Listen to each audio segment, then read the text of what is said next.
এই দুনিয়াতে দোষ ধরার মতো অনেকেই আছে, কিন্তু বিপদের সময় পাশে এসে দাঁড়াবে এরকম মানুষ হয়তো বা পৃথিবীতে কমই আছে। একটা পার্সোনাল জিনিস আপনাদের সাথে শেয়ার করি। দেখেন যে আমি ভাত খাইতেছি, বেগুন ভর্তা আর শাক, এটা দিয়ে প্রায় 3-4 দিন যাবত এরকম ভর্তা ভাত্তি দিয়ে খাইতেছি। এখন আমি এগুলো খাইতে পারি, আমার বউ খাইতে পারে, আমার বাপ খাইতে পারে, আমার মা খাইতে পারে, কিন্তু আমার ছোট ছোট দুটো বাচ্চা আছে, তারা কি এগুলোতে ভাত খেতে পারে? আপনারা বলেন। কিন্তু প্রচুর পরিমাণ ঝাল আছে। তো যাই হোক, আজকে জ্বর ছিল, বলছে যে গাড়ি নিয়ে যাব না। তো মা বলতেছে আজকে ঘরে নাকি চাউল ছাড়া আর তরকারি মরকারি রান্না করার মতো কিছুই নাই।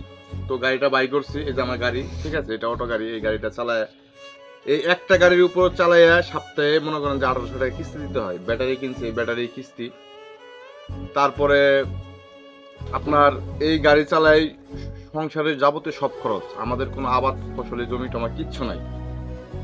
তো এখন আমি এই পরিস্থিতিতে বাঁচার জন্য, মানে এখান থেকে বের হওয়ার জন্য আমি অনলাইনে ভিডিও করি। এর করার উদ্দেশ্য একটা, আমি আমার সন্তানদের মানুষের মতো মানুষ করতে চাই, বাপ মাকে একটু সুখে রাখতে চাই। কারণ এই অটো গাড়ি চালিয়ে 7-8 জন মানুষ খাবো না, চিকিৎসা চালাবো নাকি শিক্ষার ব্যবস্থা করব, কি করব? এই একটা অটো গাড়ি চালালে কয় টাকা ইনকাম করা যায়? তো এই জন্য অনলাইনে আসা, আর খুবই কষ্টের ভিতরে আছে, আপনারা অনেকেই জানেন। তো আপনাদের সাপোর্ট চাই, বেশি বেশি আমার ভিডিওগুলো শেয়ার করবেন।